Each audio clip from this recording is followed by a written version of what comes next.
Yeah, let's talk it all again. Mask off. This is the real Podcast. Mask off. This is the real Podcast. Mask off. This is the real Podcast. Mask off. This is the real Podcast. Yeah. Welcome everybody to another episode of the Real Mask Off Podcast. I'm your host, Foster Baker Sr. And I am Alexander William Foot. Whoa, Next. wait, you're a sixth? The sixth. The sixth. I'm the first sixth. The first sixth. With the at the end of it, you gotta put like a at the end. First stick. Hey, what's good with everybody? You know how we do over here at the Real Mask Off Podcast. We want to first start this thing off by saying thank you for joining us for another day and giving us a little bit more of your time.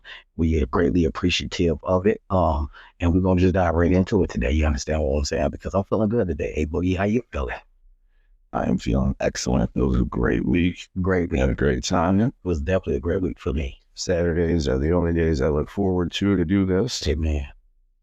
Can't you tell by the excitement in my voice? Yeah. This is me excited. This is Alex excited, and you guys know. Yay. Yay. He's happy. He's happy today, guys. You know what I'm saying? And we got our friend today, our new mascot. What's his name? We blessed it. I ain't even come up with a name for him yet. You gotta think of one. Rollo. No, that's Rollo? No, can't say Rollo. That's my brother, my sister. That's their pet dog name. My nephew dog, I guess. You know. There can be more than one Rollos out there. But that time to go sell like a bite in the house. We must have his own name. So what do y'all put in the comments what y'all think we should name our mascot, our friendly little buddy? Because you know Carl Napoleon Lowe's, he moved on to bigger and better things. To the rainbow bridge in the sky. Yeah, you know how he get down. So we love him. Right. You know what I'm saying? Big ups. Just big ups to my dog. You know what I'm saying? Carl Napoleon Lowe's. You know what I'm saying? Shit, big ups just made me think of something. What's up? Bill ups. Bill ups. What are you? Let's talk about Chauncey Bill my ups. dog. Oh my God, one of my favorite Pistons ever. Hey man, for real, man. Chauncey, what's going on? What's going on? Is it like is it when it comes to people that get through, these are all alleged charges anyways, Mm-hmm. but when you get charged with something like that, is this people that are greedy and just want more? Is this people that are just betting, addicted to gambling? Yeah. You know what I mean? Or do you know something that you know? Yeah, no, that's what I'm saying though, right? In order to do that, you got to be a heavy gambler, right? Yeah. In order for, like back in the day at Hazel Park racetrack, right? It was all kind of who you know. It was all corrupted, right? They're smuggling people in the trunks, shooting up the horses, you know, and it's all this inside who you know. I mean, it's kind of par for the course with all sports, right? College basketball, college, NFL, all of it. You know, it's always this. It's like the stock market. It's always this inside trading, inside knowledge. Yeah. You know, but it comes with that gambling addiction of wanting to keep winning and winning and winning. Yeah, the thrill of The thrill of it all. the thrill of the win. Yeah. Fuck yeah. I definitely know what they but shit. I don't have that look. So me with gambling, and anybody that knows me will tell you this. I can't. I'm the worst person to gamble. Shit, I don't be winning. I think my FanDuel it started asking me questions like, "Hey, bro, are you sure this what you want to do?" Because like before I make a bet, it's like, listen, hey, all right, hey, this bet, your last 30 bets you made, you ain't win none of them. I just want you to know. So before you make this bet, you know, It was telling you know that this is a sucker's bet, right? yeah, This is a sucker's bet, right? You just like give it up, money. I ain't no sucker. I ain't no sucker. Watch Yeah, this. win, yeah. I'm gonna win this one for 17,000. Yeah. Why is it 17,000? I don't know. Maybe because there's like no chance in hell that this is gonna happen. And I'm just like, yeah, this is gonna happen. This is the one. This is the day that Ray Charles is gonna be able to see. Watch. You know what I'm saying? When something is pushed so hard, it's because it's making so much money. So when I see all the gambling, the MGM, the FanDuels, all of it with the Top Star, their commercials,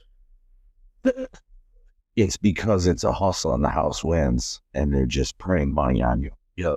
You know what I mean? They're selling you this bullshit. It's no difference different than a seed preacher. Yeah. You know? Yeah. Did you see the Winans thing? Yeah. On the news? Yeah. Come on. Yeah. Look at that little old lady. He wanted $2,000. I don't know. I think that they said that, well, you gotta watch the whole video because it's been taken out of context. Was it? They clipped it or some shit like that. They made it look like it was seed preacher. Okay, so let's take the Winans. I'm sorry, Winans. You guys are a Detroit legacy. I didn't mean nothing by that, but other seed preachers that I don't want the Winans after us. Oh God. You know, there's two people you don't want after you. Get these hands. You don't want the mob or the Winans. The baby and CC don't be playing about that DD. You know what I'm saying? So, but it's like that though. It's like the seed preacher. You know, just send me $1,000 and your seed will grow and you'll get blessings upon blessings tenfold. Mm-hmm. You know, Yeah. it's this bullshit. Bullshit. Bullshit hole. You know that. It's Fucked up. It's bullshit. I mean, I don't know what people do for the community and stuff like that, but you know what I mean. That's the main thing I've always had. I know a lot of people, they have church hurt, because But those seed preachers are fucked up. yeah, That's fucked up. Yeah. They just basically say, the more money you give me, you're gonna get these blessings from my God, I guess. Their interpretation of God. hey, if it works, you know, I don't know. I don't know how you live like that doing that to old ladies. Old people, period. You know what I mean? You know, just manipulating people. I don't understand. I mean, I get it. I used to be a person, but I didn't know what I was doing. And when I realized it was what I was doing, ever since then, I've been working tenfold to change it. You know? Yeah, maybe that's just a part of growing. Sometimes you don't realize, you know, it's not giving you an excuse. You're still an adult at that time, but you haven't realized that rock and ripple effect, how big your ripples are going to spread across and hurt other people until it happens. And you're like, fuck, I did this to everybody. For real. For real. But that goes along, like, we're constantly pitched addiction, gambling addiction, drug addiction, food addiction, alcohol addiction. It's a country of dependency. Yeah. You know, a lot of us is they drive that level of dependency on each other like that because they need people to depend on something so they can market off of your dependencies. You know what I mean? Like everybody wants this. You ate bold for 13 to 20 years, right? You're fat as fuck. And then you see somebody pop up on your timeline and they say, hey, you want to shred 50 pounds in 2 days? Yeah. Healthy? Yeah. And still be able to, you know what I'm saying? You got me thinking what me and Papa G were talking about the other day and talking about how evilness always has to tell you the truth first. It does. So when even to those drug commercials, when they tell you, hey, could cause suicidal thoughts, could cause diarrhea, could cause panting like a dog, could cause, you know, all the stupid, silly shit. Yeah. It's true. It's true. And it's telling you that. Yeah. And it has to tell you. It has to. That's the law of nature. Yeah. The law of nature is it's in the Bible. That's Papa G's, you know, he's very religious. So I believe that too. Yeah. You know, not necessarily in that sense, but I believe, and that's the way I guess, yeah, like In that you sense. think you're gonna fool God's plan. Yeah. You know what I mean? Yeah. You're gonna live by my laws too. And then the Bible says, yeah, but you're gonna tell everybody first before you do it. He's talking to the devil. You know? You know, because I think me and you've talked about that before too. Oh, here we said it. We spoke on how, like, one thing I think is I notice with everybody is that, and especially like in the entertainment industry, we can use that because that's the main thing that's like publicized the most. Especially right now. Yeah. You know what I mean? With all that weird shit that's going on in the entertainment business that people have been talking about for years, but now, you know, I guess we're acting like we care now, right? Okay. So, so let's act like we care here for a second. No, but in the industry, that's what I've noticed is like, regardless of whatever the hell is going on, they always have to tell you the truth first. It's like, that's the contract. It's like a contract, the unwritten contract that tell you, you know, at the end of the day, you can do all the things that you're doing is bold, but you can, if you are able to manipulate the people to believe you, even after you let them know what you're doing, then, you know, saying more power to you. That's most likely what goes on. People, they're so gone on the trends, and I get it. There's certain people just meant to be followers, right? I guess. But Yeah. having an understanding is just like, I literally have conversations with people on a day-to-day basis that is just literally, I'm talking to somebody that just got through studying their timeline on Facebook, and I can tell. Because I seen it too. I just say talking about it. You know what I'm saying? Yeah. Like their whole bias, everything about their day is bad or whatever the fuck they see on their timeline. And I know it is because I just was scrolling down my timeline too, and I seen the same shit you just seen, but you talking to me like this is something that you thought about. Yeah, you know what I'm saying? Oh, I think that's very good. People would do that even with TV, but I think that it's even harder to have your own thoughts. So when you have more rhetoric out there, because people are all looking at their phones, and sometimes you don't know what thoughts are yours and what thoughts are. You know what I'm saying? Like, yeah, that's especially a person who's on their phone all the time, right? Somebody's constantly scrolling, constantly on their phone. At some point, the thoughts they have and the things that they spew are only what they have just heard and seen. Exactly. And you're constantly seeing that gibberish and that bullshit. And that's what you're spewing. Gibberish and bullshit. Gibberish and bullshit. You're keeping up the propaganda. And I've talked about this several times on Daily Dose of Bacon. That's one thing for certain. Two things for sure is like people get lost.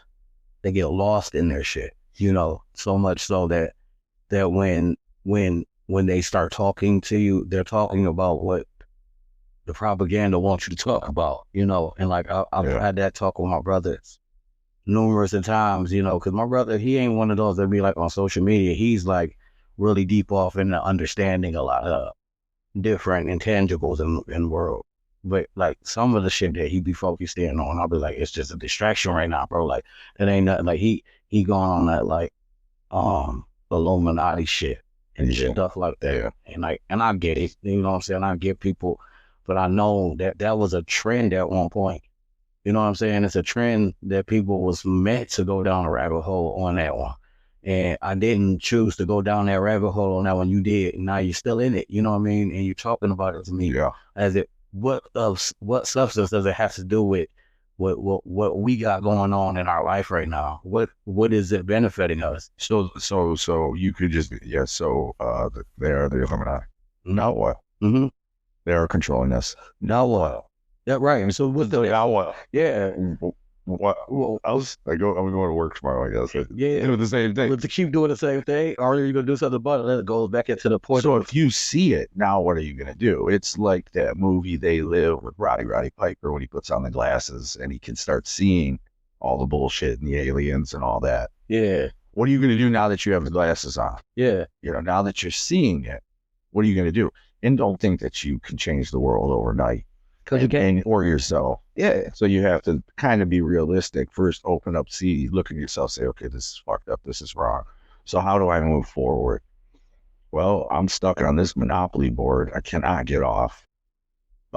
There's other spots around I can go to and at least be left alone, but you need money for that. Yeah. You know what I mean? Yeah. So you're forced to play this game, but we don't have to either. See, I know it's contradiction. You're forced to play the game individually only because as a whole, we can't come together and not play it. Exactly. So we're only hurting ourselves. I'm doing everybody listening to me and seeing this, I'm doing you all a disservice by playing the game. Yep. And you're doing me a disservice By playing the game. By playing the game. Yeah. Because we all can't get on the same page as a whole and not play the game. Exactly. It's like the domino effect, right? If you knock one domino and it stops, all that time was wasted. Yeah. Setting up those dominoes. Yeah. You know, so you have to get sick and tired of the lies, of the bullshit. Yeah. But it has to be almost come as a whole. Exactly. And what I've seen in America, the only way things come as a whole is if we're affected as a whole. Yeah. And that's how history repeats itself or rhymes itself. Yeah. Whatever you want to call it. Yeah. And that's if we cannot get, and now we have this device that I don't care what anybody says, the internet is only as smart as a human can be, period. Anyway, it's our bullshit thrown into it, just knows it faster and all of it at once. Yeah.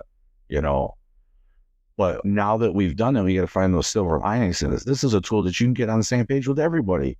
Yeah. You can get like-minded, like-hearted, and people that are willing to compromise. That's the problem. Yeah. You're not willing to compromise. So your domino is not going to fall. You're going to stand up because, well, I don't want to really be part of it then. You know, I don't want to be part of the movement because then my check's going to be shorter, or I won't be able to buy something off Amazon. And times is already hard. No shit. So times are already hard. Make them a little harder on yourself. Fuck them. Yeah. That's the way I look at it. Fuck them. How should Make it a little hard. Yeah, make it a little harder. Make it a little harder then. Get it harder then. You can't make me sweat. I ain't going to do that in front of you. It's fake. It's fake anyway. Yeah, and that's what Jesus is trying to tell us all. Muhammad, Buddha, all of them. Anywhere you want to go, they're trying to tell you, listen, this is all bullshit. The quicker you realize it and live that you realize that it's bullshit, I'm going to be there and scoop you right up and help you along. Yep. And that's what like I understand it's like, oh no, man, I can't do this because of this. And I understand that because they put the spirit of fear in your ass. You know what I'm saying? All of these religious people out here that are stating like they standing on their religious beliefs for God and whatever religion that you in, Islam, Christianity, any one of them, they all tell you the same thing, to not move in the spirit of fear, right? So a lot of we are here operating in the mission of fear when you saying, oh my God, got it. And you stand on business and you ready to kill, steal, and beat the shit out of whoever the hell is going against or oppose you in your religious beliefs. But when it's time to actually put that stuff into effect, then what do we really get out here? A bunch of quiet ass mouths or a bunch of people out here complaining. And you know what we say about people that complain? You just talking about it because you ain't going to do shit about it. Let's keep it a buck out here. And that's what we got to realize is that can't none of us do it by ourselves.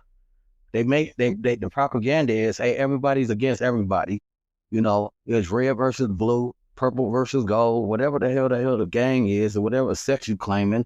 You know what I'm saying? I'm Democratic, I'm Republican, whatever the fuck. I'm left, I'm right, I'm up, I'm down, I'm this, shut the fuck up. You know what I'm saying? You're lost. I like yourself. I'm sorry. Yeah, I like what you said about the fear part because it made me think what Jim Carrey said, and I want to add to it. He got to a point in his life where he said, I wake up in the morning and I started realizing it's either two things, either love or fear. Yeah. And fear is this vague thing, but everything can fit into it. Everything negative. Yeah. Anything issue. So fear is one good word to sum it all up. Yeah. So you have a choice, and I know it sounds corny to people because it ain't coming hard enough or whatever. Or some gangster shit. Yeah, they ain't coming on some gangster shit. But here's your choice every morning. And everything that we're saying, it doesn't have to be hard. It doesn't have to be like you got to meditate. You got to do this. You got to do that. You have a choice every morning when you wake up. You either choose love or you choose fear. And that's how that's going to dictate your day. Are you going to choose love? Maybe wake up, give some gratitude, eat, and then go throughout your day. Or are you going to choose fear? Wake up because I have this bullshit job. I got to go in this motherfucker. I hate my boss. That you chose. I hate this. I could leave at any time, but I'm mad. I'm going to be mad and make everybody hurry around. So you have that choice. It's pretty simple. It is simple as a choice. Mm-hmm. Now, as a style, a lifestyle, I get it. Everybody, it's hard. It's hard out there. It's hard to do that. Yeah. It's hard to keep. I'm not there yet. I can admit that. Yeah. But I'm getting at least to the point where I know what my beginning of the day is going to be, what I'm going to choose. Yeah. Sometimes throughout the day, other things come at me. And I didn't choose love. I chose some sort of version of fear, frustration, anger, in a certain situation. And I apologize on behalf of myself and, to the people that I've ever done that to, and that's hard. But I give myself grace just as much as I give the next person grace. Yeah. You could tell me to fuck off to my face, being angry and mad at something. I'm not going to take it personal. And I know when you cool down, you won't either. And you wouldn't want me to take it personal. Yeah. Because I get each and every one of us is out there struggling with our emotions. Yes, we are. And I want to dig a little deeper. Me and you were talking before too about this. And this maybe can help give some men out there a little grace, and you can give yourself grace on this. There's a lot of people out there going through tough times, and you might not have any type of benefits or anything like that. So as a guy, you're providing for a family, and you might not even have benefits to take care of your kids. Mm-hmm.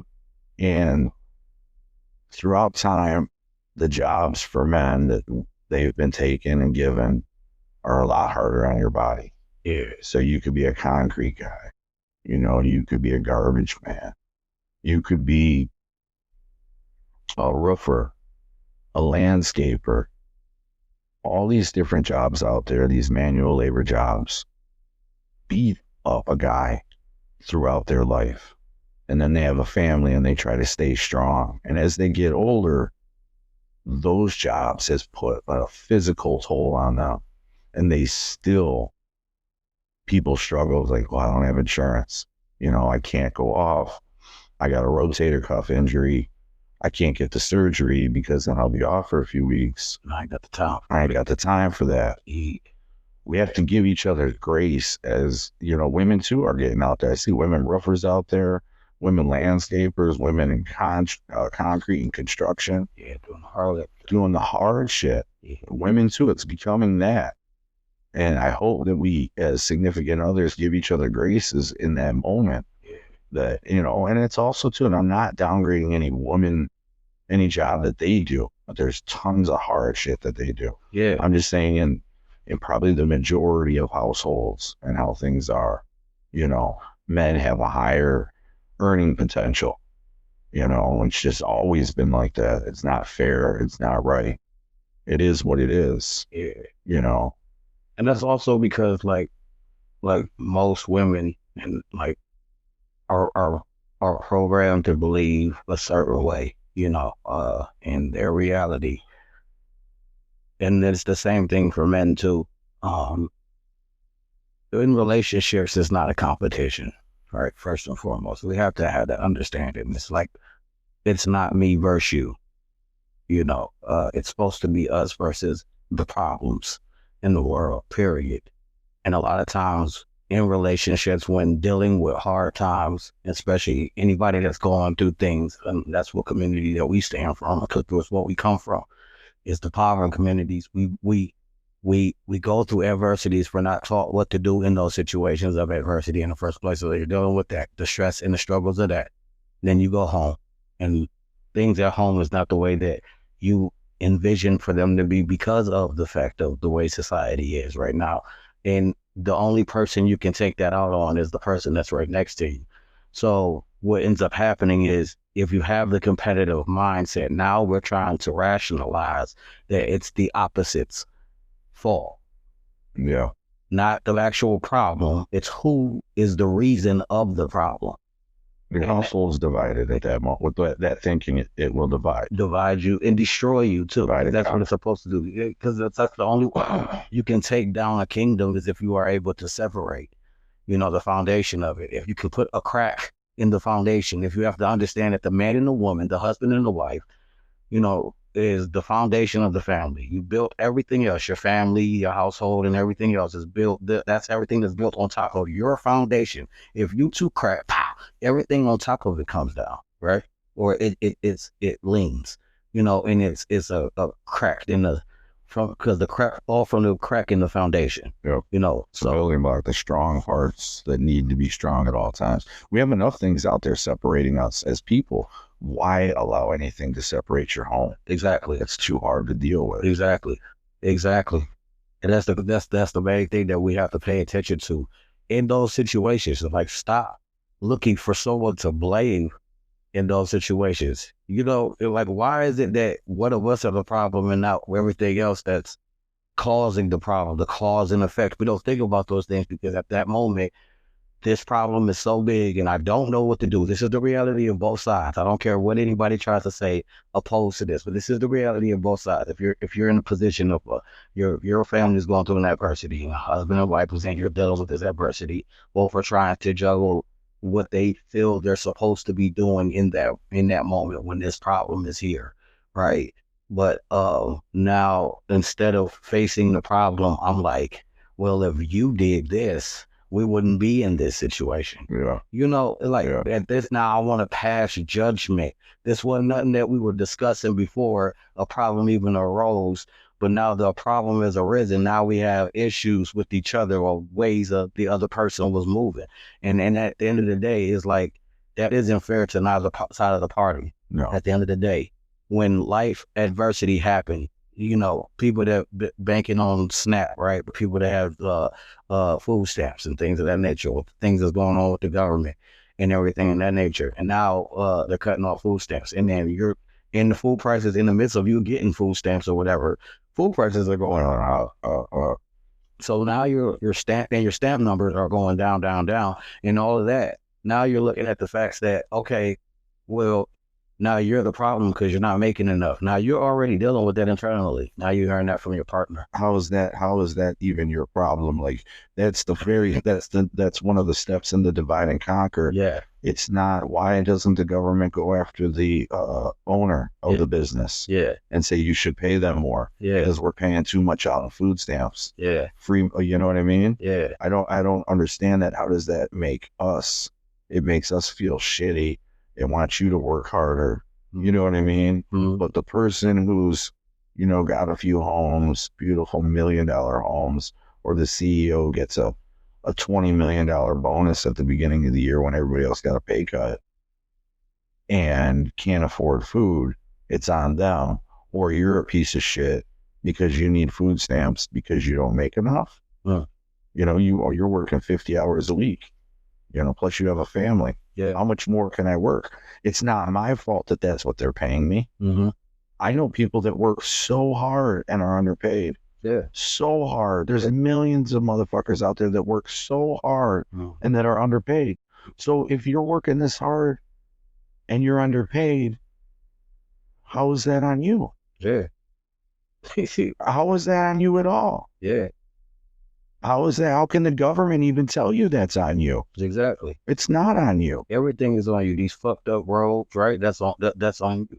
That the Right now the government's shut down and all of the people working and in the House and Senate and Congress, they're getting paid. Mm-hmm. They're getting paid still. Yeah. Why everybody else is about to lose their checks. Yeah. But so how is that our fault? Yeah. And none of that is our fault. Yeah. Life is life. They're splitting us up. They're making you think like, oh, it's the Democrats' fault or it's the Republicans' fault. No, it's the Democrats' fault. Like, be honest with yourself. You're foolish. I'm sorry. You're foolish if you believe any of that. Mm-hmm. That's the stupidest shit ever. It's the stupidest because they both get 4 years. I guess, right? They get their 4 years. You get 8. You get 8. You might double it up, you know. But at the end of the day, like, you got, no, man, shit's been fucked up this whole time. Either party in there. It doesn't matter what party's in there. It ain't. It doesn't matter. Right now, it doesn't even matter. It's like a bad divorce and we're all the kids stuck in the middle. You're just stuck. Stuck and just take it. It's at the house. Yeah. Y'all heard it. Because it went ding, ding, ding, ding, ding. Oh, yeah, you didn't show everybody. What are you talking about? What's over there? Yeah, we got... what's that there? What's that there? That's the merge. This here? Yeah, that's the merge. That's the merge. Yeah, there. Right there. Wow. The legacy brand. You know, we got... You should show the bottom. Can they see the bottom? They can see it. So that's the government. They're just talking. Fucking, I said, shut down. Everything we just said, we take back. We're sorry, government. We're sorry. Okay. Hey, I gotta call bro back because he's been calling me the past couple of days. But yeah, what we were saying, we gotta get back into that because we can't let the distractions, you know what I'm saying, throw us off.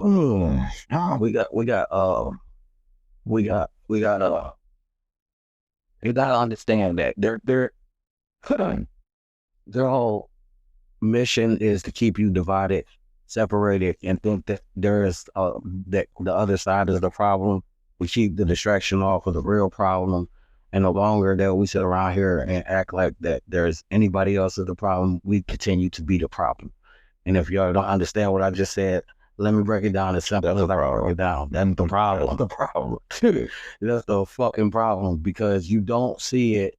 And that's the reality of it. Let's be honest, but you do see it. Money. Yeah. You see Most it. people probably do. Everybody sees it, but you're not willing to do nothing about it. So you just you look for what other people are saying so you can say that shit too. Shut the hell up. How about this? 1 cent doesn't change a person's mind. And what I mean by that is you have what you taste, what you feel, what you see, what you hear. And sometimes just seeing it right in front of your face, it doesn't even change it. You need multiple senses usually to go off in order for people to change it. Yeah. And it's messed up like that. Yeah. Some people, you're right, we need each other, because some people, the ones that can't see it, but then here we go. When we say this, we can't see it now. The right and left will say, well, the left can't see it and the right can't see it. So it gets split again. There you go, blaming again, right? Yeah, that's it. They get the blaming again. Same thing again. I just use that same analogy. Is everything in this world is connected. So to get you guys to get a better understanding of what we are saying, it's like when in the midst of a problem, you get to point them to the opposite, your partner, right? We're all American at the end of the day, right? That's what we say. We are American. Mm-hmm. And the reality of it is, I'm American proud. I'm so proud to be American, but I'm beefing with another American. Shut the fuck up. You see, that's why I start cussing at y'all, because you don't make no fucking sense, right? You left, right, up, down. You're American, you stupid fuck. And all of this shit is wrong, because all of us Americans are what's fucking suffering. But instead of recognizing the fact that we're all Americans suffering, you say, we're suffering because of the left, or we're suffering because of the right. No, we're suffering because we can't agree. We can't agree. Can't compromise. We're a bird trying to fly with one fucking wing. Shut your stupid asses up and wake the fuck up. And stop talking if you ain't talking about doing something about it. At the end of the day, ain't gonna do it. That's the reality of it. We can point fingers and blame in the midst of the problem instead of joining together in the midst of the problem to solve the fucking problem. We keep allowing these problems, even the problem, whether it's the problem in your life, the problem with your government, the problem with anything, we just like to talk about it and not do nothing about it. And then you get a person that's out here that says, let's do this about it. And then you like, no, it's not, that's not going to solve the problems. Here we go. Democrats being lazy. Well, here we go. Republicans doing this. Shut your stupid ass up and can we talk about the problem? You sound like a bunch of bitches out here. In reality, that's what the real life analysis of this whole thing is. You gotta understand it. You're acting like a bunch of bitches in the midst of something that you have an opportunity to do something about it. But are you? Because I'll wait. We've been talking about this for a minute. We even said 10, 20, 2025. We sick of the lies. And y'all say, you being lazy. Okay, dick sucker. We being lazy. But what changed? What changed? Oh, now you mad. Oh, you got something to be upset about. Nah, I guess so. Because on the opportunity for you to do something about it, you curved up. You keep allowing other people's problems to be your problems. And I ain't talking about your people's problems. I'm talking about other people's problems. It's real convenient. It's convenient. It's convenient. It's a city, a state, a country divided. And we up here talking about we can help somebody else's problems. You can't fix nowhere else if you can't fix home. Home fucked up. Home fucked up. How is there more abandoned houses than there are homeless people? Yeah. Got all these fucking programs and shit, right? But we can't. Come on, man. We asking for. We sound like chicks out here that don't know what they want, and they asking you to do one thing and the opposite, and do that same thing together. I want you to jump and stand still at the same time. That's what you're doing. That's what you don't. Yeah, they're just not. They're not seeing the program of division, even young, mm-hmm. And to just keep it going and going, and to divide yourselves. It's part of the fear. Again, going back to what we said, you chose fear.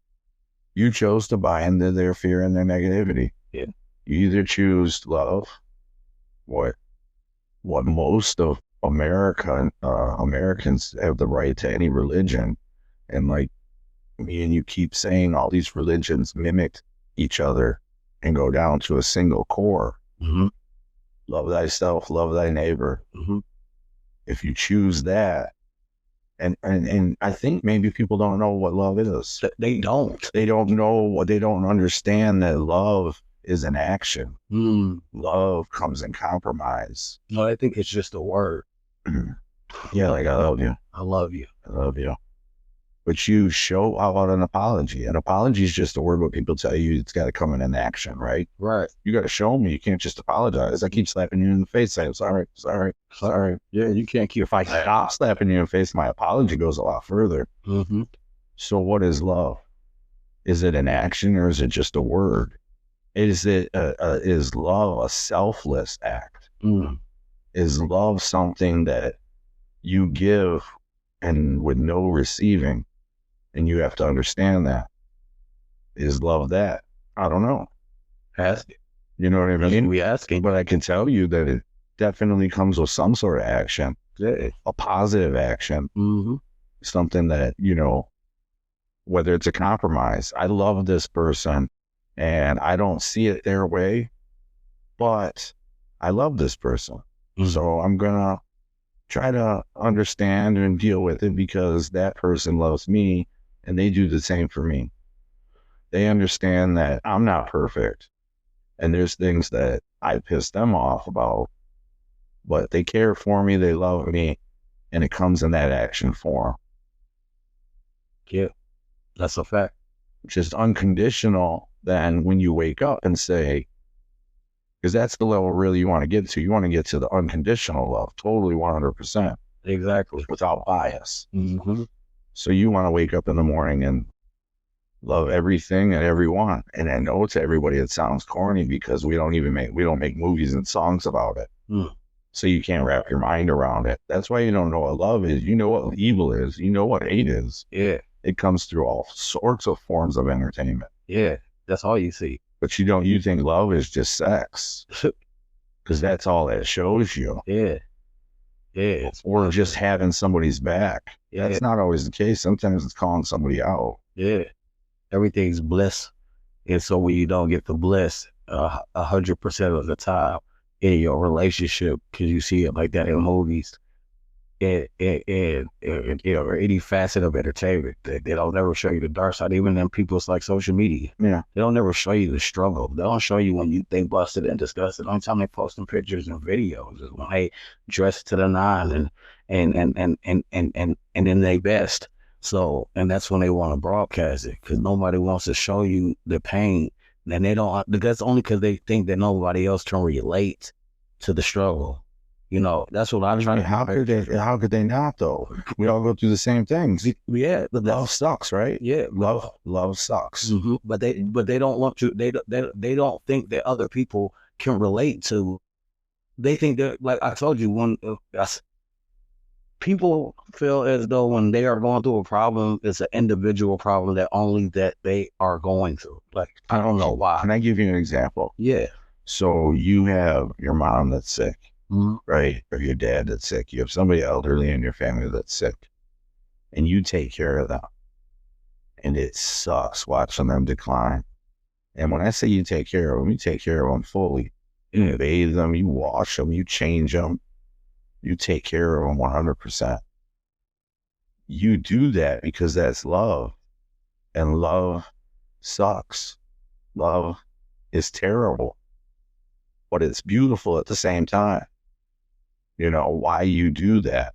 Why you put in that time. Love is time. Love is your energy that you put into taking care of something.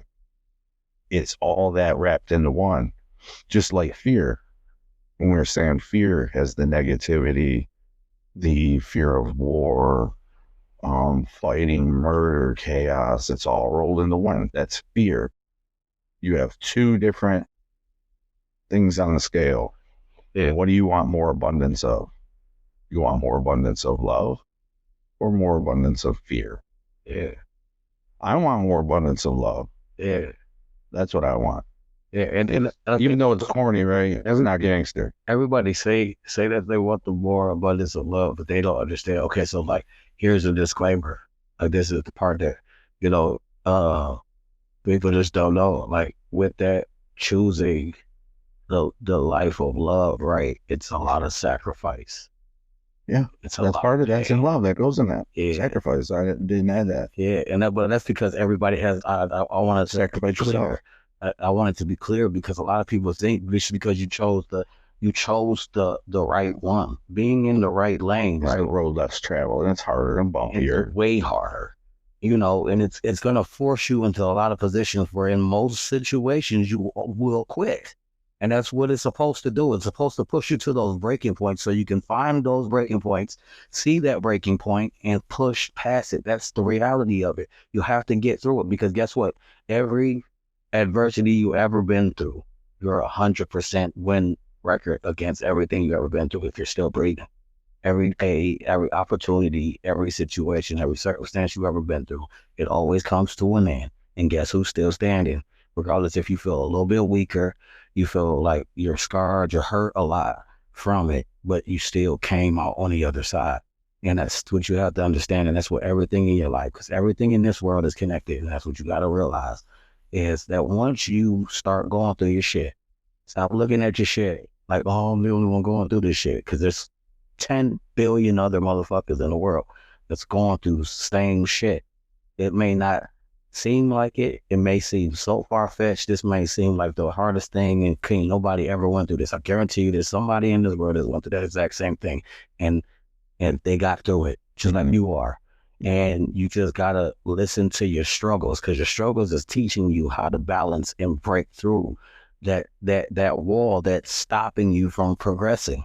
You can't progress in life if you constantly keep moving in a way where you are now just stuck on the bullshit that you're going through because you're standing still looking at it and you ain't even learning from it, and it's just beating your ass, and you just taking that ass whooping, not learning from it, so it can meet you down the road when you finally think you got, when you do make it through and you get down the road but you didn't solve that problem, it's gonna come back again. It's gonna beat your ass. It's like you still ain't getting it. You're still moving in the same patterns that got you here the last time. Yeah. So the solution to that is to stop addressing your problems as problems and look at them as lessons. Nobody likes school. You want to keep learning that same lesson over and over again. Whether you want to figure it out and solve it now so you can figure out your next problem. You know, and if you constantly keep thinking that you're going to get through life without a problem, you already have a problem. You should wake up and embrace them. Yeah. They're coming. They're coming regardless. Now, how badly they start to feel less like a problem when you deal with them, when you know they're coming. Yeah.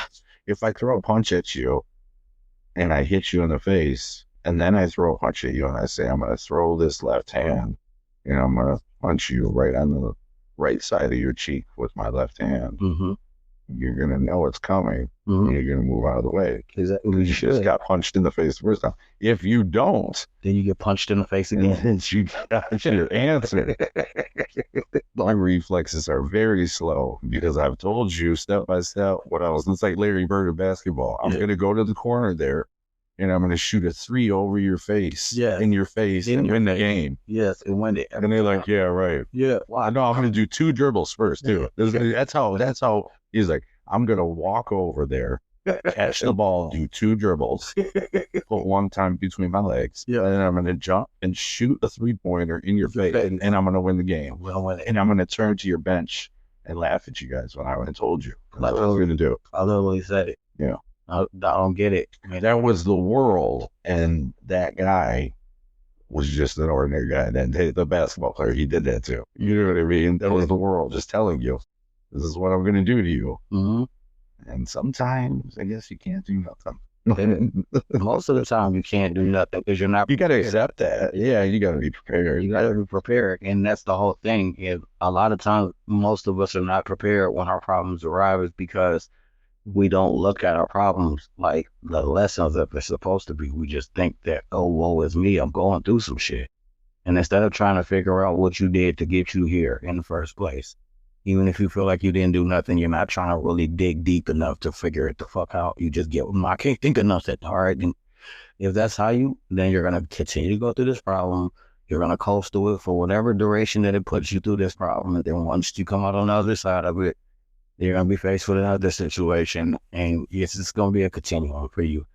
It's going to stay the same. There's nothing going to change for you. But you can recognize it. I can tell you, Ellis can tell you, we both can sit here and tell you that we recognize a lot of problems about ourselves, and we're constantly working on changing that. And guess what? More problems have arose after I felt like I figured one problem out. Here goes something else.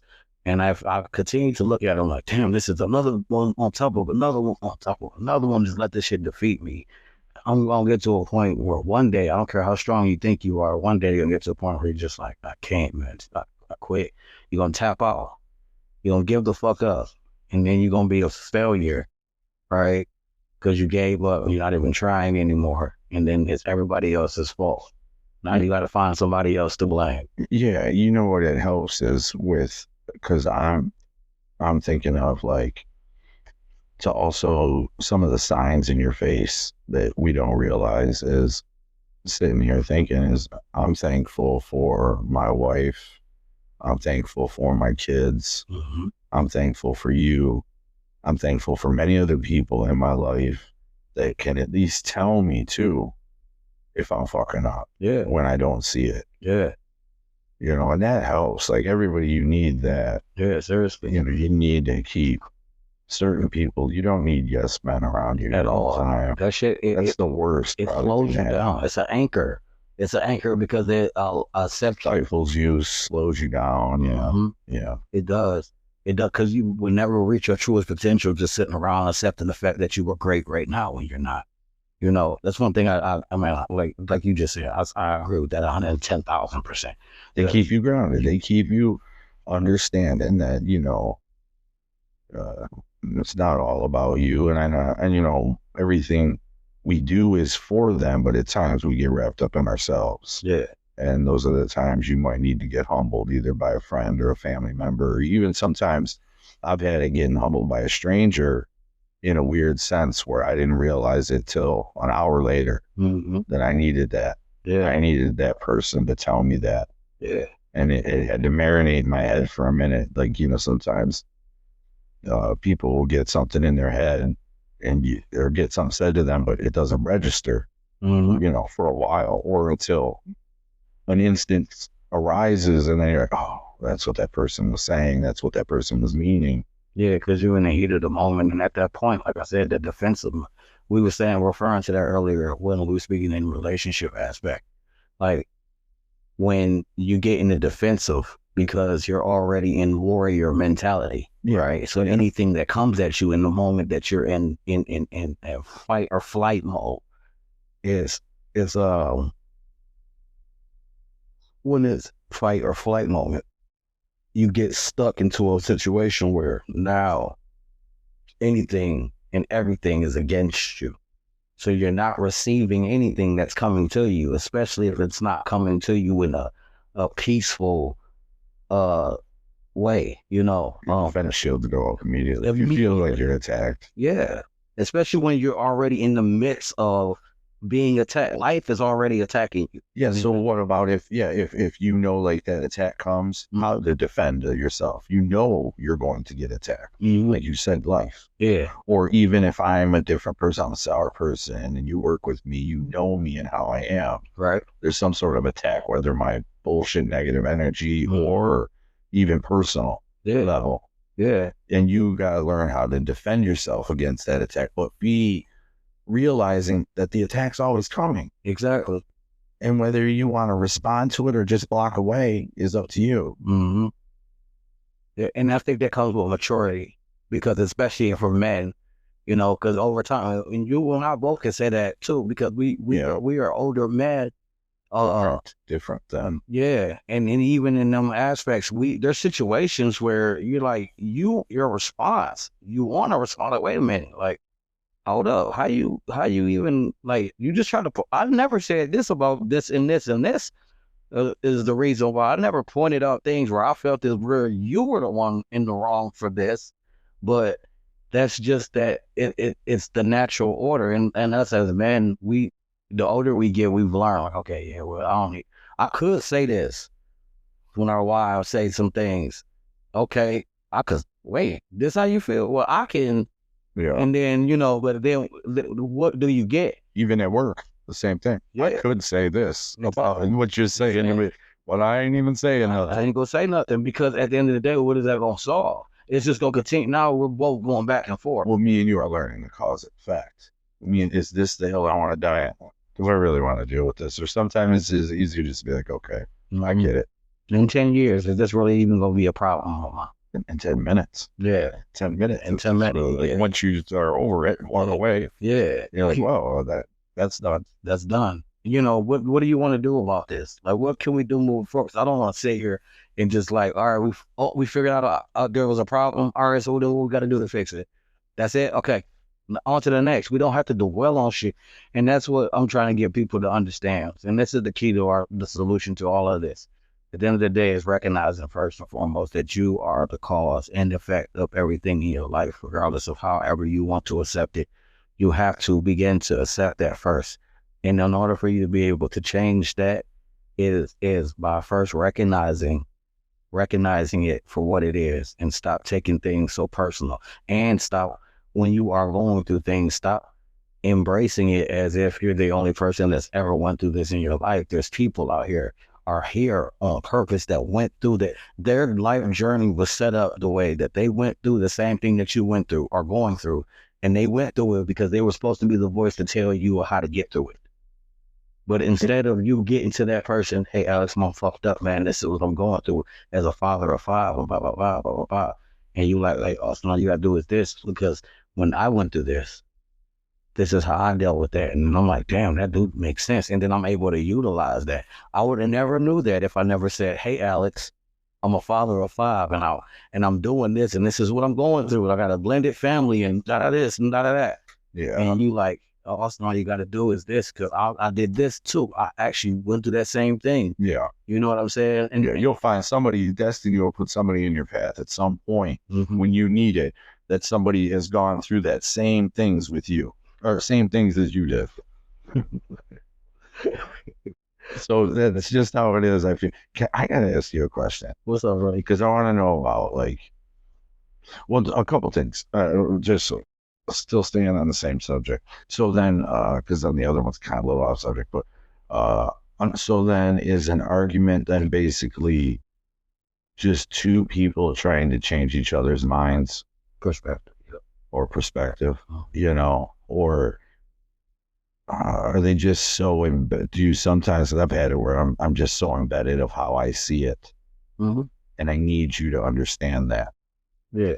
You know what I mean? Sometimes that's just this push in you, and you can't get past that. That's hard to get past. Yeah, and in those moments, I think that's when we have to be quiet, because in that you're not thinking from a logical way of So you have thinking. to step away. You have to step That's away. my problem. I don't step away enough. And that's on both sides. That's on the man's and the woman's side, because at the end of the day, like you just said in the beginning of that, it's at that moment in the midst of an argument, it's both of you trying to be the person that's right and get the last word. And that's immature, first and foremost. It's immaturity, and you have to recognize that at this situation, there's a problem. All right, so let's underline the problem. We got the problem. Are we able to emotionally, intellectually discuss this conversation right now, or where are we at right now mentally? As adults, Sometimes no. most of the time, no. In the midst of an argument, no, I can't. So let's underline the problem. Okay, this is the problem. Get your space, I get my space. Let's come back together and let's address that. Most of the time, most arguments is people backtracking on some shit that pissed them off the last time too. Yeah. The argument never becomes the argument of the moment. Yeah. It becomes the argument of the past. Of the past. Yeah. Man, but remember when you did this shit the last time, because it relates to this. So I'm going to bring that up too. And now I'm mad about that. Listen, we just adding to the problem. But at the same time, all of this thing we doing, we compounding problem on top of problem. The whole thing is we never found the solution. We only did half the battle. We added to the problem. We got upset about we felt the emotion of the problem, but what do we do about it? Did we do anything about it? No, we just talked about it. We complained about it, meaning we wasn't intending on doing anything about it. So in turn, what ends up happening? Now we have a problem that went unsolved, and we mad, we upset, we pissed off. Got bigger. And it's an even bigger problem the next time. So when the next problem come up, you're going to bring up this problem that compounded with another problem that was on top of another problem. And I'm bringing it up in this problem. So this is a whole bunch of new problems that we got. And we never got to the problems. It's a whole lot of problems. A whole lot of problems. You see what I'm saying? I got 99 problems. But a bitch ain't one. You feel me? Hit me. You know, hey, and that's what we just trying to get everybody to recognize. Like we gotta get away from the figure play. Grace, right? That's the only thing. Choose love. Choose love. Grace is included in love. Peace is included in love. Like you can't sit here. Oh, you can't sit here and act as if like any of that shit that you're going through currently has anything to do with anything from any other time. So, like, first of all, is this really what are we talking about this problem for in the first place? So most of the time when we're talking about something, we want to get to the end of it because it's something that's bothering you. So let's get to the end of it. What do we got to do to fix it? What are we arguing really about? Yeah.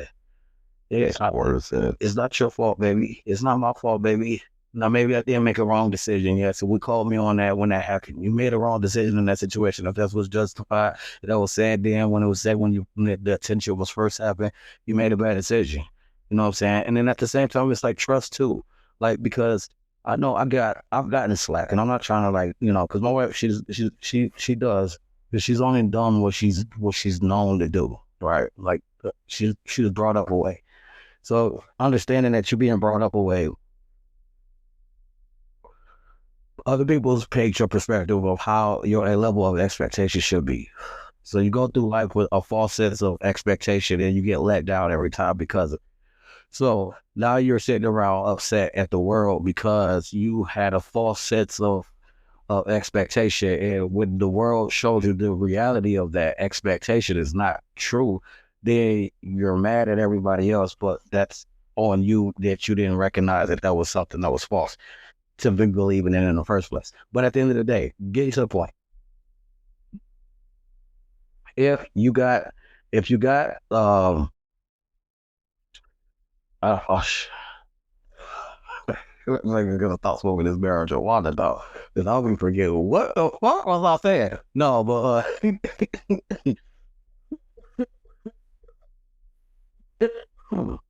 you gotta get yourself into the understanding that like when the problem comes, right, addressing the problem in the aspect of what the problem is and have a solution when addressing a problem, or be working towards a solution to fix a problem. Okay, so like if I just tell you me, and I don't recommend it for anybody, but just sometimes, like if I have an issue or whatever, or let's just say it's me and my wife, or we were arguing, I know that if I go and smoke, and then, or if we then smoke together or anything, we are then calm down, and then, you know what I mean? I mean, it's like, get through it more, talk about it then. Yeah. I think I'm not recommending it. It's just what I do. Yeah. It works. Yeah. You got to find like somewhat of a solution. Yeah. I don't know. I think you said it before, though, as far as at least, and it's probably tied into what I'm saying, is getting away, at least for a moment, and doing that, you know what I mean? And being that, taking that step back. Yeah.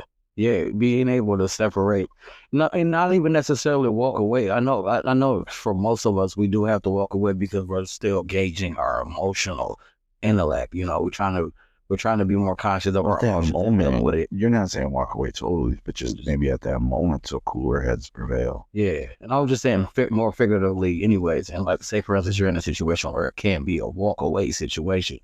Figuratively, it walk away from that problem, meaning like Like, okay, hold on. If you recognize that because you can't control what that person is, even if you say that you can recognize it, they gonna try to battle you and tell you, I'm not mad. But are you like, I'm not mad, and you're mad?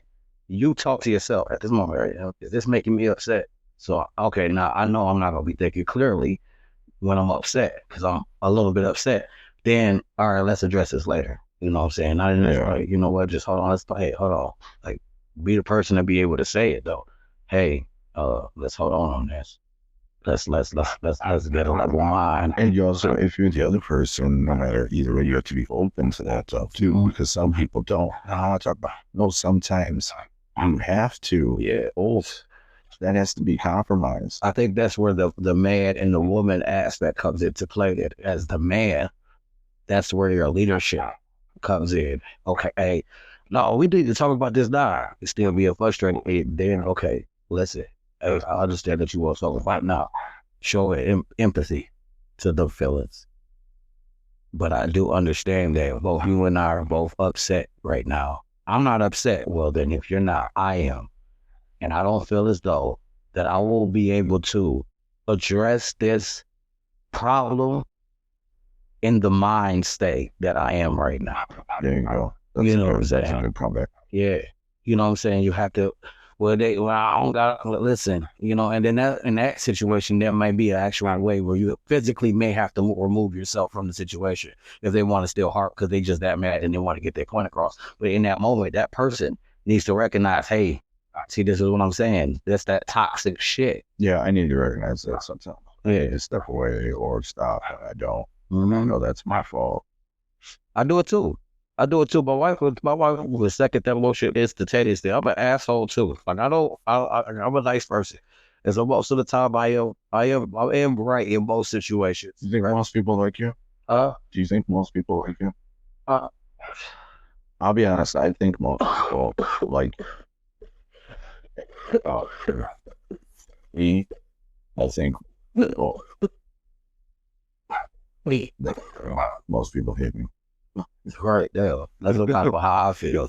I kind of feel that too. I feel like a lot of people to my face, like, you know, say, yeah, you know. I think most people talk about me.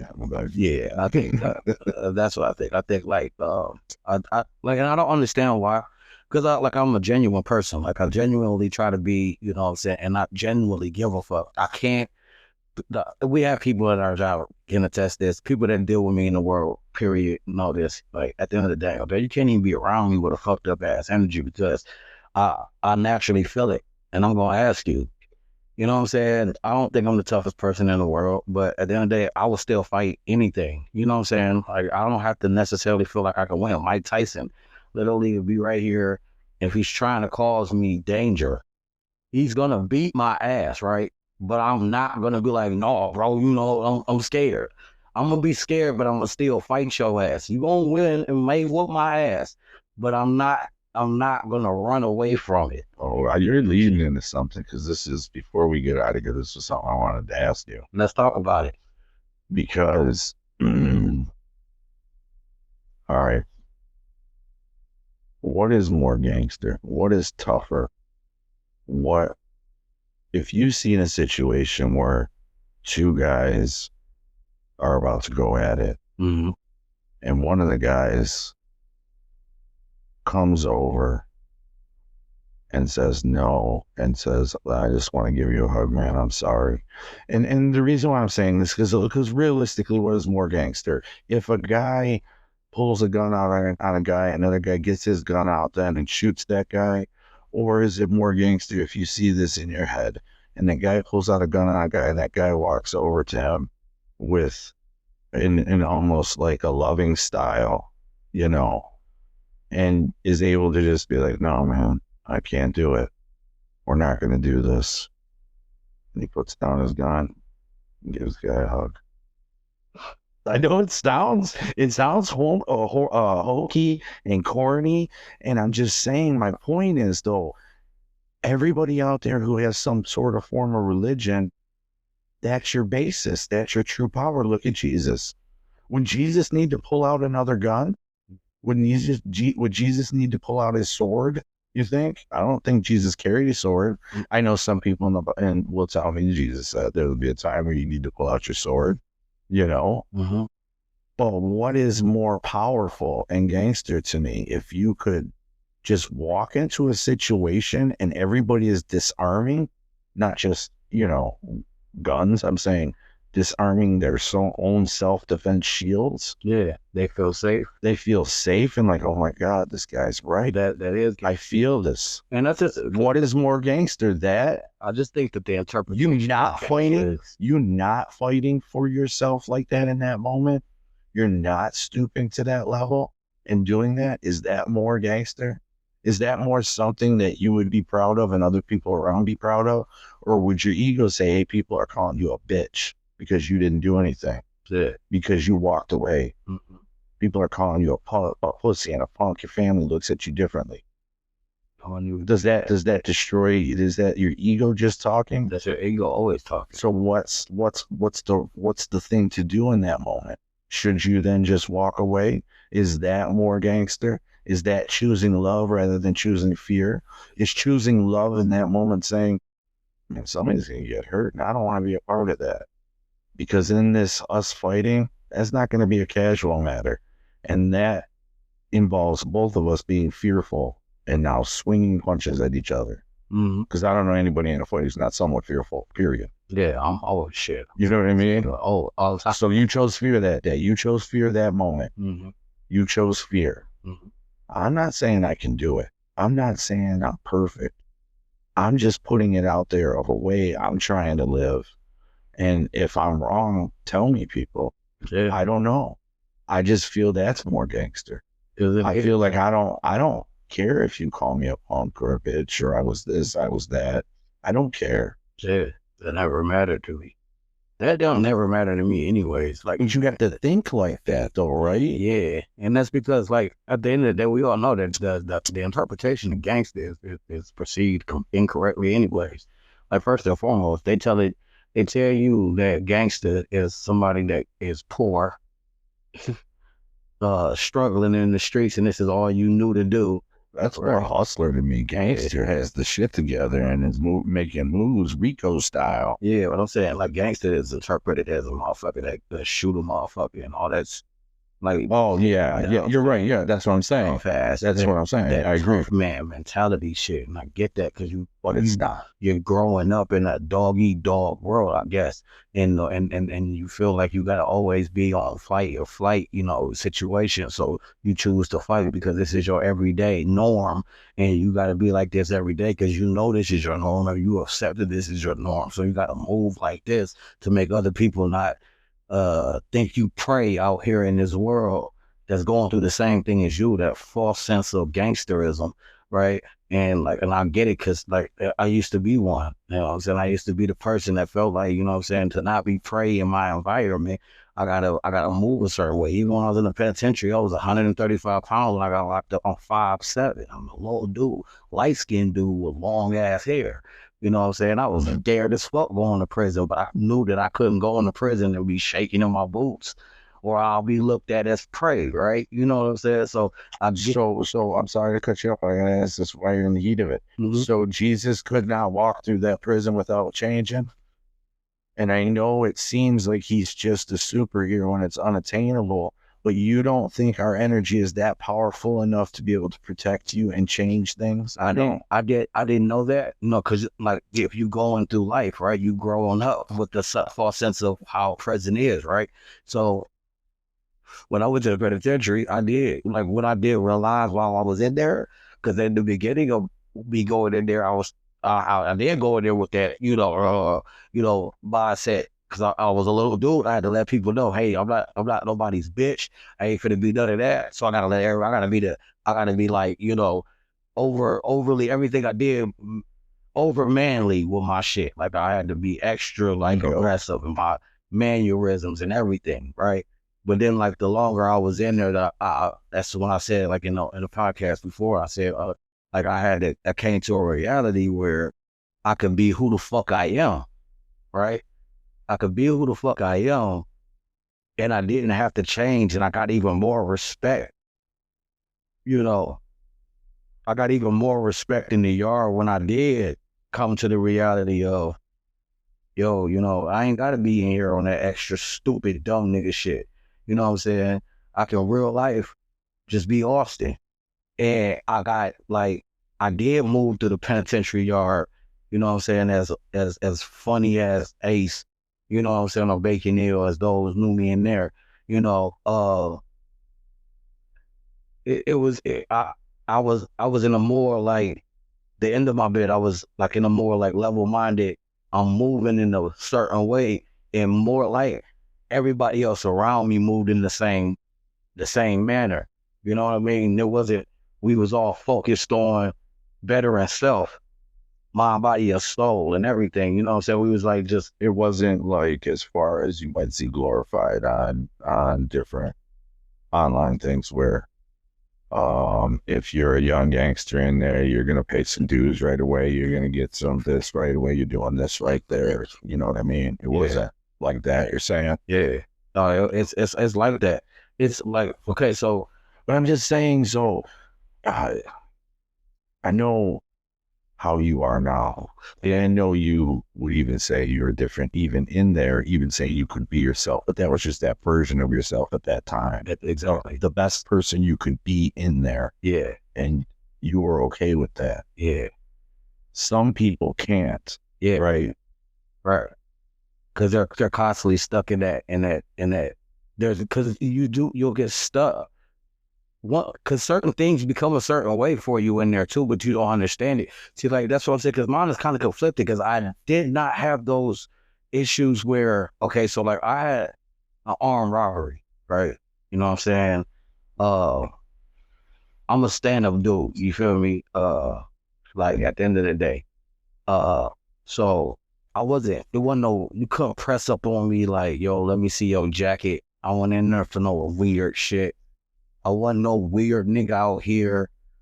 You know what I'm saying? I was a stand-up dude out here too. You know what I'm saying? So like in there, like, yeah, I wasn't the biggest guy in here, but when I first got in there, I moved a certain way, you know, that was like, ooh, rah, you know, and maybe it wasn't believable, but it was believable enough for those that was in there, because I didn't get the preyed on. I moved with people that would prey on. So could you say, kind of going back to what I was saying, like I said, you're still a version of yourself, and you are more of a positive person, or more of a happier person. Yeah. Once again, alluding to choosing love, or to Jesus, to anybody, that you chose, that you were encompassing, your energy was that. Yeah. It was lighter. Yeah. It shined brighter, not darker. At the end. You know what I mean? Yeah. So that's why you had that version of you. Like Papa G would say, all praises due. Yeah. Right? So like, you know what I'm saying? Yeah. You would have that because you had that already in you. You didn't know it. Yeah. You burned a little brighter, but you're learning it. Yeah. You're learning it now in this atmosphere. How can I shine a little brighter without being that negative person like everybody else and falling into that game? Yeah. It's hard. I'm glad you said it just like that too, because that was the whole thing. The whole thing is Austin Antoine Ramon Bacon Sr. now has always been a genuinely good person, right?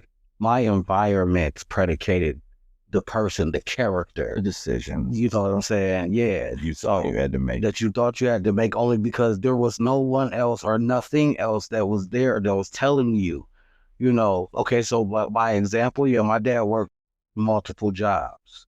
You know what I'm saying? When I was growing up, my dad was there. He was in the house. He was home. Where I was raised with a two-parent household, which was a rarity when I was growing up.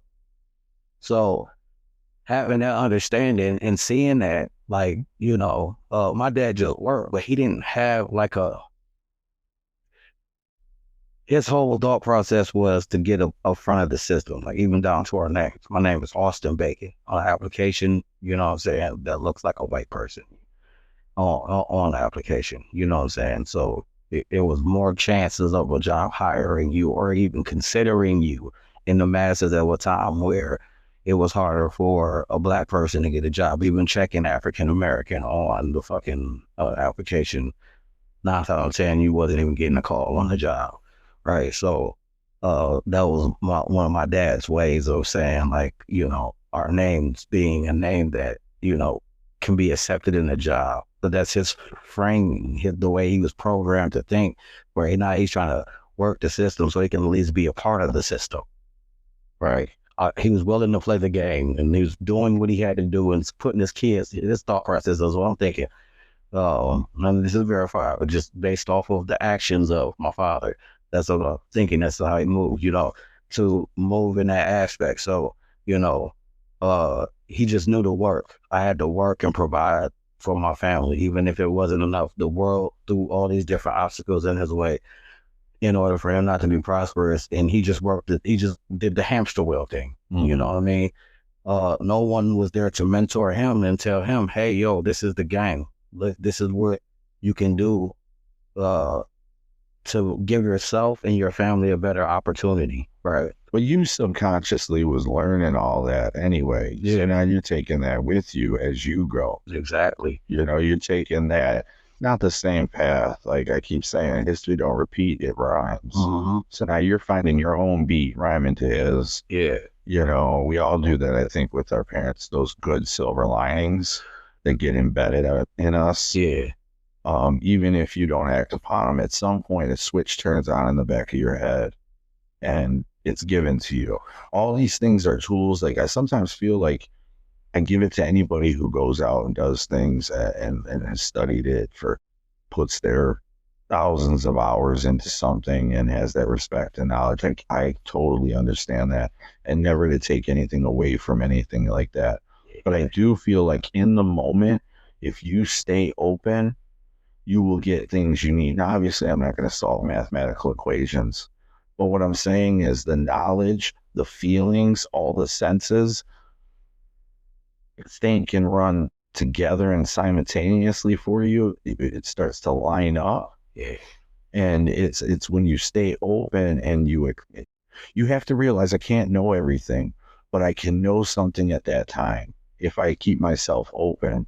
And the higher power, God, cosmos, Allah, whoever you want to call them, Yeshua was Buddha, any of them, the higher power is going to give you that knowledge, wisdom, and understanding. Those three things. Yeah. That's what you got to be open for at all times: knowledge, wisdom, and understanding. And you get those in your situation.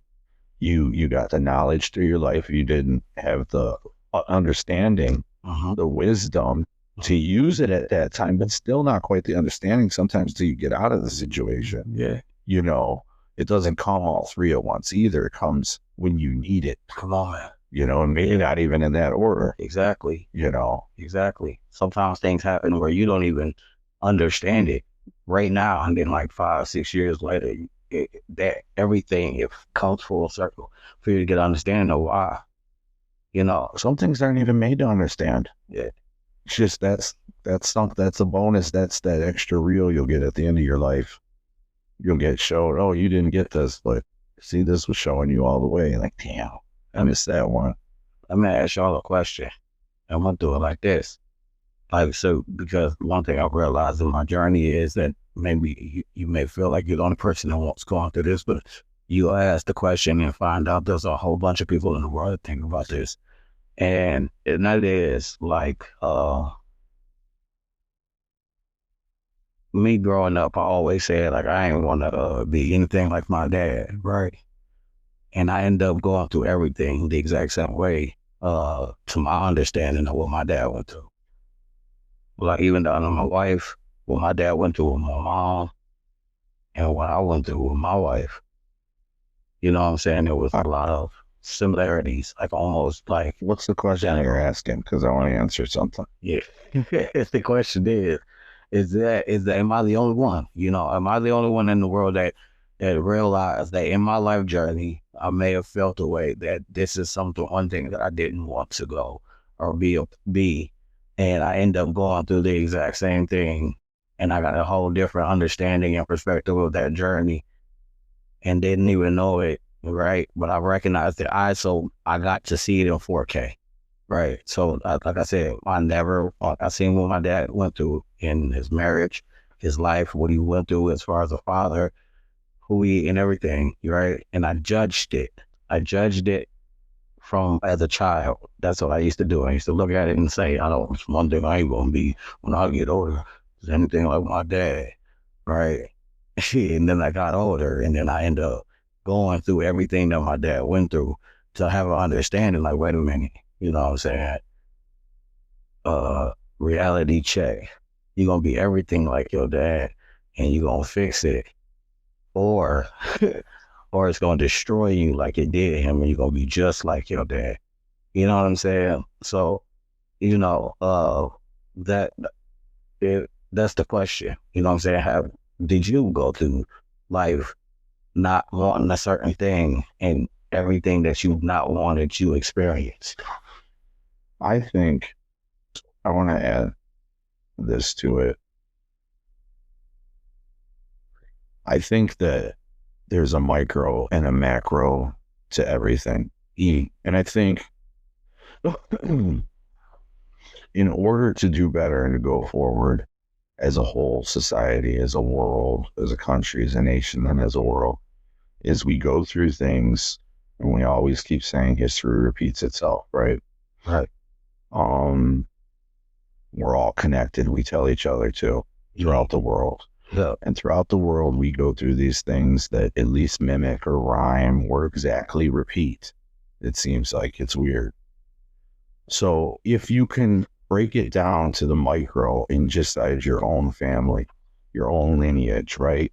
I believe that our lineage is kind of the extra roots in this tree of life that's spread out, and it's still the same root, but it's a really, really, really long root. If you look at a tree and look at its roots, it's as big as it is tall, right? The roots and branches extend way down into the ground, deep into the ground, grip a hold, and just like they do, the branches spread way and far, grow leaves, and then sprout out.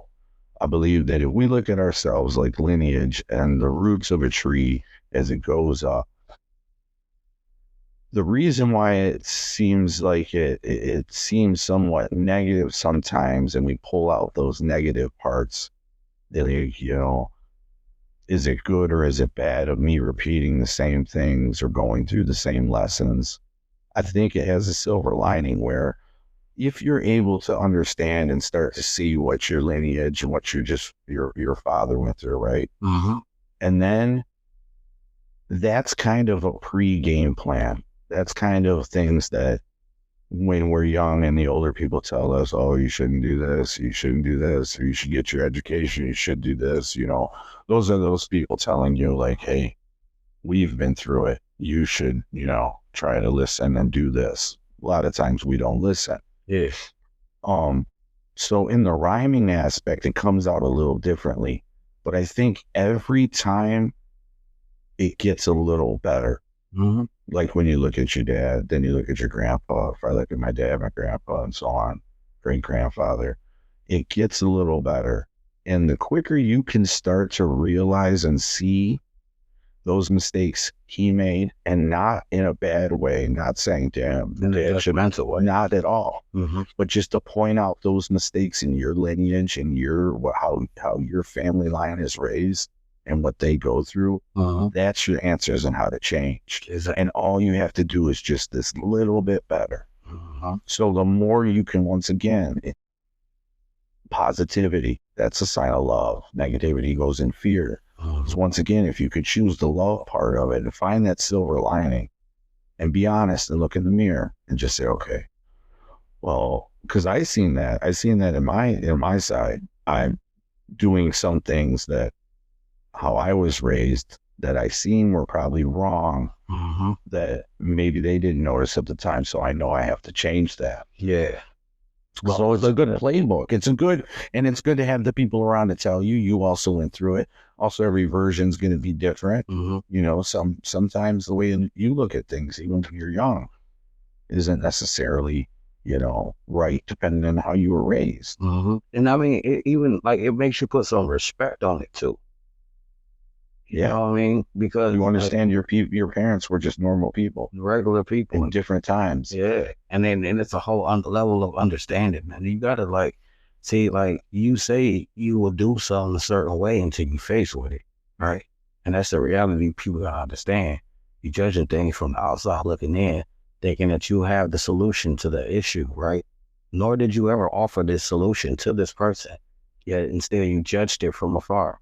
So you just judged it and didn't do nothing to help the situation, even if you felt like you had the solution. Instead of you just judged that person instead of giving that person the solution to the issue, right? Yeah. So, or what you felt like would have been the solution, that he could have at least attempted to do that, to change it. So, like I had this understanding then, and then I went through it, and that's what's a humbling experience for me, right? Because like when I experienced the same level of things that I felt like my dad was going through with my mom, right, looking from the outside in, and then I'm faced with it with my wife. I acted in that in capacity of what I told myself what I would do in that situation if I was my dad, right? And it's not always necessarily right. Sometimes you try Right. Well, not always. I mean, sometimes you try something and none of it works. It was a crash out situation. I mean, it got the effect of change that I felt as though my dad was looking for a lot faster. But what I did, it also created this different type of energy. It is different kind of energy from me and my wife for a minute, where my wife felt a certain type of way, like I was being controlling or I wasn't being empathetic to her emotions and stuff like that. Because when I recognized the same situation that my dad was going through, and I let that shit emulate based off of what I was going through, and I reacted the way I said I was going to react if that was ever a situation I was going through, what ended up happening was I got to change, but it also changed the way of mine and my wife's relationship was, because now she felt the way. Now I got a new problem. Yeah. You know what I'm saying? I didn't understand that there was a cause and effect that came behind that. Sometimes I've done that too, where it's altering and you can't change some of those back until later. Yep. And it's going to take a minute. It takes work to change some of those mistakes. So I've definitely done that with my wife. Yeah. Fucked up and said the wrong things that I know I shouldn't have, and it hurt her. It left a lasting impression. Yep. And it's nothing that you can just take back overnight. It goes with, that action part of it. Just don't be that way again. Yep. And you gotta be able to learn from those things. And that's what I did. Schaefer still has her moments where she still reflects back to those moments where, she felt like I was being a dick. I was being me. But like I was saying, I was speaking out, and also we still try to justify it. It's not necessarily right to do. And it ain't. You gotta understand it. She does understand it from both perspectives. That's the good thing about our situation, was the fact that I was transparent. That's another thing that my parents weren't.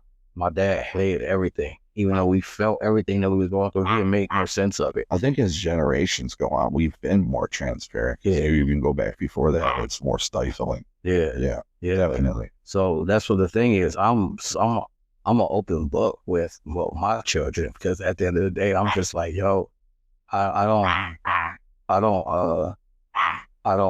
feel as though there's any other reason for me to move in a bias or a non-compassionate way of understanding, because even there's things that me and my wife, we had problems with each other for years, right? And we finally one day with this drum, learned the different ways of approaching her. I got a chance to approach her and talk to her, and we got a real conversation, and it changed the whole perspective of a whole situation that I had. And like you said, that took time. Yeah. And that's what the relationships describe that.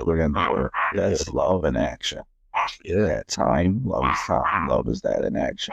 Yeah. Most of us are looking for instant gratification. That's why we get scammed in so many different ways, because some people tell you they got a shortcut to something, And when you realize that there's no shortcuts, there's nobody that has the answers to your success. Only you. God gave it only you.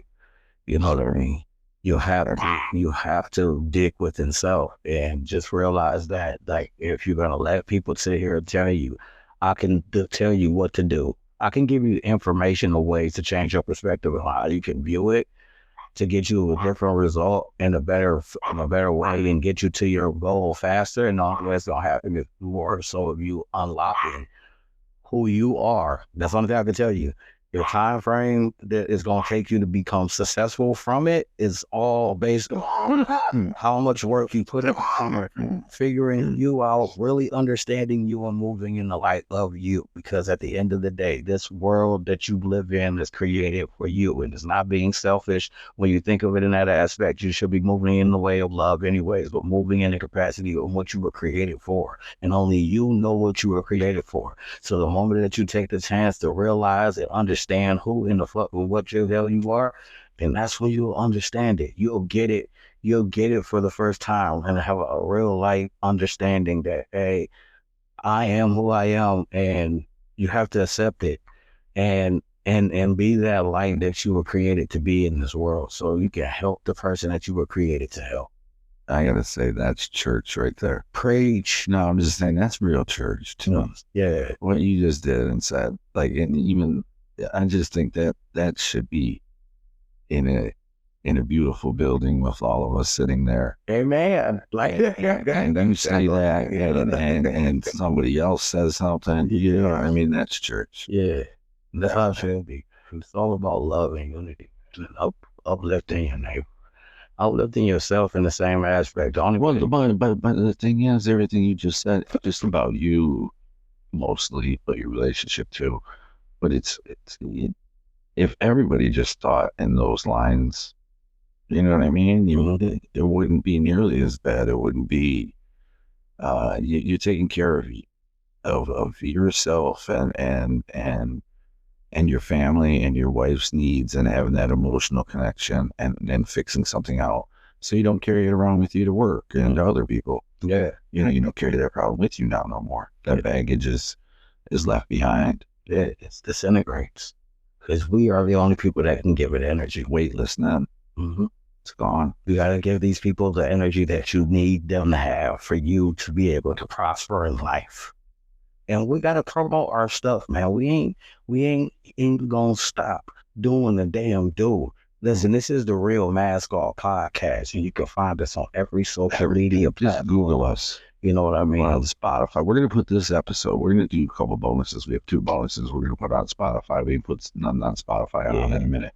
So we're definitely going to put these on Spotify and YouTube so you can see the visuals of it. Yeah, because I heard some barking in there. Yeah. You know who that was? Was that Carl Napoleon? No. I think it was. That's why I was like, that's no play. You got replaced real fast. Man, Carlos is the best. We just introduced us. Was that his name right now? It's just I don't know.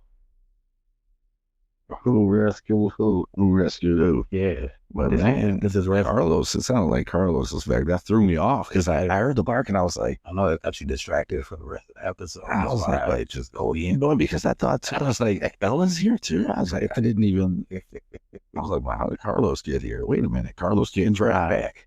He ran back. He's like, I'm coming back. Y'all said y'all were replacing me with Snowflake. Get Snowflake off the bed. He's a 3-pound yard. You know how long that would take him? That would be like you trying to walk to Mexico right now. Yeah. Like, you know what I mean? Yeah. It doesn't take Carlos forever.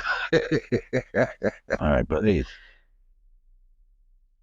the legacy brand. The legacy brand. You see that right there? Yeah, y'all can hit us up at Mask Off Podcast, AA@gmail.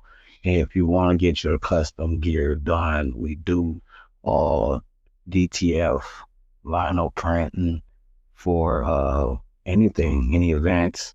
You got to get it to us in advance. We can quote you your numbers. Contact us via email at maskcallpodcast@gmail for any of the legacy brand merch for the podcast, anything that you need in there. Father of 5, father of whatever, how many kids you have on the motor. We got Not this one. Yeah. The other logo. We got new banners for season 2. Those.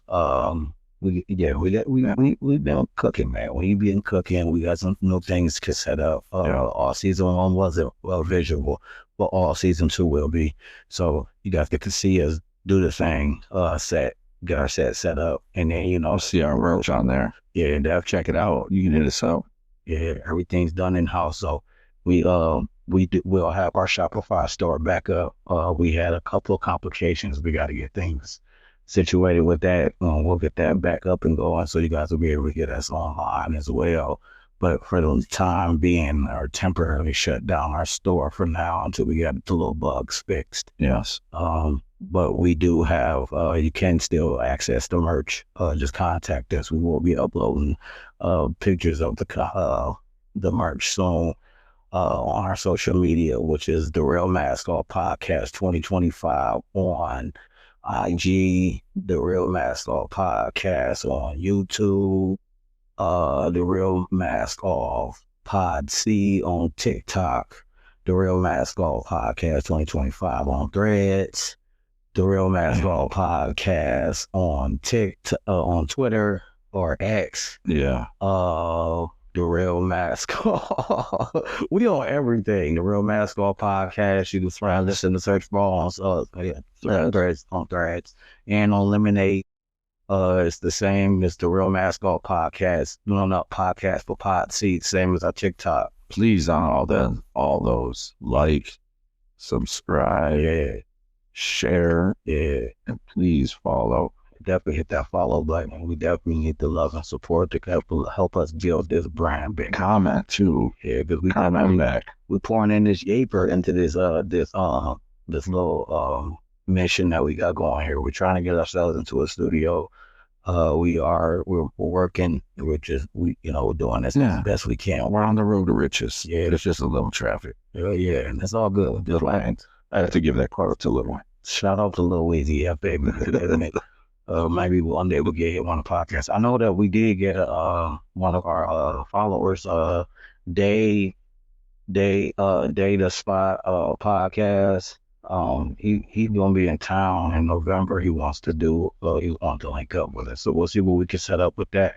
Oh, nice. You know what I'm saying? We'll see what we can get popping off with that, and we'll get a couple other things lined up for you guys. Hopefully season 2 we get the interviews going. Yeah, hopefully we're gonna get them together. We were one for like 5 last year. Yeah, for real.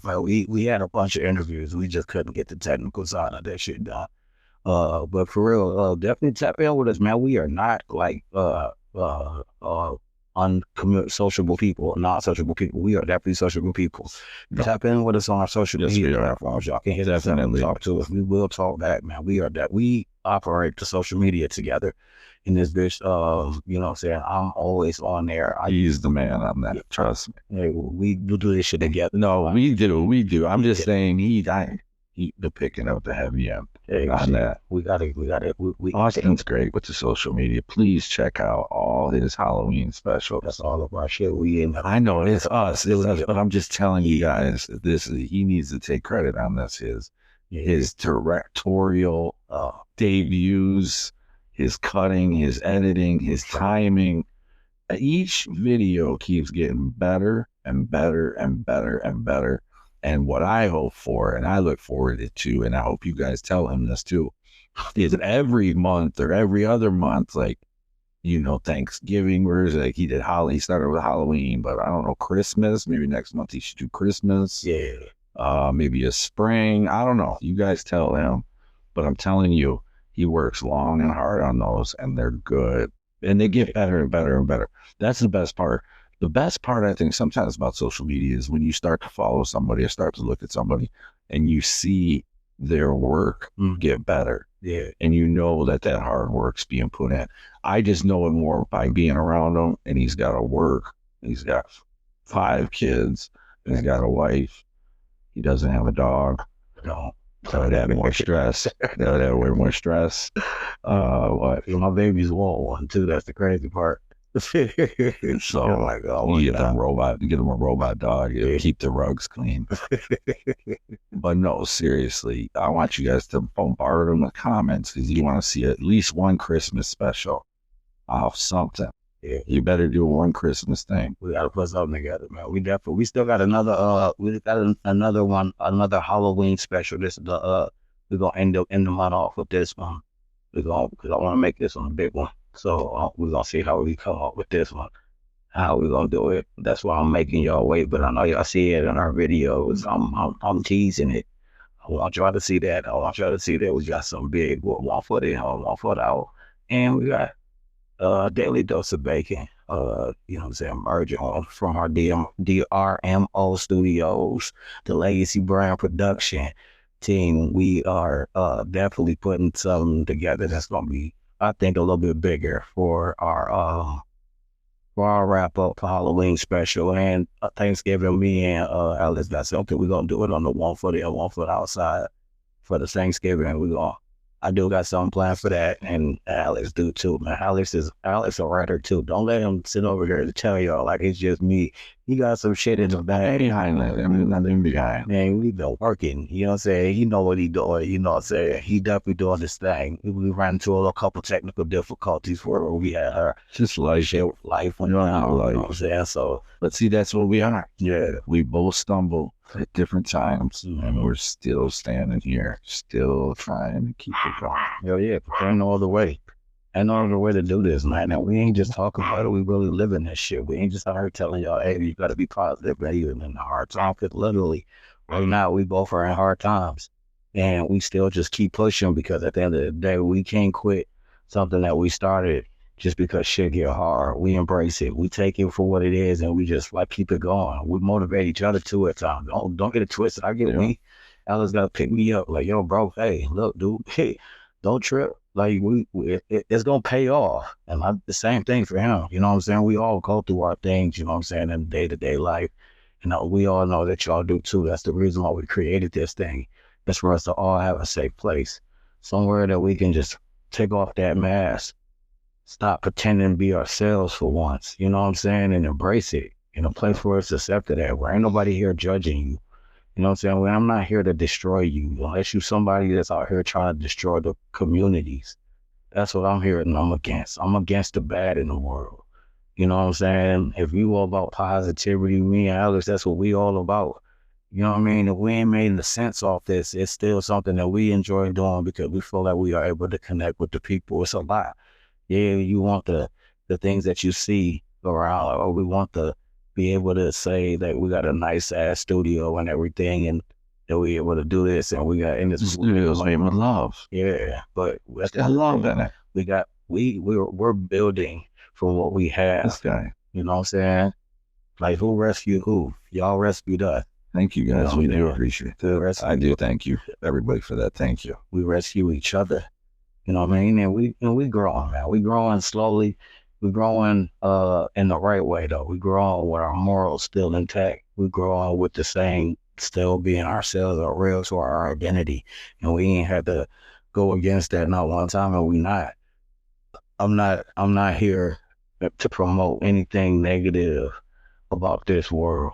You know what I'm saying? I'm here to defute that and build community and love and within unity and understanding with real compassion and changing perspectives that other people have put on us, that programmed us to believe a certain way, even down to the color of our skins, being propaganda being pushed against us. I'm showing you straight up in 4K, my black ass, Alex white ass, and this motherfucker doing this damn thing together, brothers of another motherfucking color. And nobody tell you it can't be love, because we showing you it damn well can be, and that's a motherfucking fact. You understand? I don't even think that even registers with us at all. It don't, but I know shit. That's the reality of the world. The world is what the world is, and they try to tell you you are what we say you are. We are what they say we are. Mm-hmm. Yeah, only you. Ain't everybody on Popeye. Popeyes. I am who I am. Not Popeyes. When you say Popeyes, that you Popeyes the chicken. So all of Popeyes says that. It's Popeye. I know. Popeyes. I think it's a chicken sandwich. We are what we say we are. Chicken sandwiches. Hey guys, it's always fucking fun to get in here with you guys and just talk real talk. You mean that raw talk. When we coming back, Brian, next week we'll do another bonus episode. Yeah, why not? Because we are here for y'all, and the more that y'all get to hear our voice, the more you get to know our voice, the more you get to know us. See our voice, smell our voice. We don't want to smell our voice. Whoa, you don't want to smell my voice, Lord Jesus. You know what I'm saying? But no, hey, until the next time, it's going to be the best time. This is always the best time. It's our time that we spend together. And this is your boy, Austin Bacon Sr. And I am Alex Foote. And we are the Real Mask Off Podcast. Until the next time, we love you. God. Thank you very much. You got me again. And I thought you were going to do, this is the Real Mask Off. And then I was going to do podcast. We can do that. Keep switching it up on me when you say podcast. I'm supposed to say podcast. If I do it in haven't you heard our episodes? Yeah. You a follower on Spotify? Absolutely. I think I am one of know how it's supposed to go. Yes, I am. So these are bonus and we're doing it differently now. We're just trying shit. So let's try it. Let's see how we can do it. When I say this is the Real Mask Off Podcast. No, it didn't sound good. Let's try it again. And you do the whole thing. All over again. And then I'll do podcast. All right, let's do it that way then. And y'all know how y'all can find us on everything, on every social media platform out there. Flat out. Until the next time, it's always going to be the best time. And have an awesome day on purpose. I say this is the Real Mask Off Podcast. You did. On God. Peace. That felt natural. There goes a lot more. I only have to say 2 words. Podcast. I had to say a whole bunch. You just want to say podcast. I mean, we're out of here. Well, you ever feel like you gotta wear a mask just to survive out here? We're done with that. Yo, I'm Austin. I'm Alex, and we're 2 fathers, 2 perspectives, 1 mission, truth.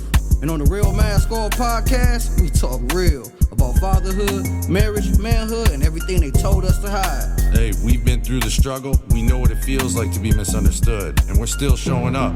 With no filters, no fluff, just 2 men unmasking it all. New episodes every Sunday. Just tap in and stay real. You already know what it is. Peace. This is the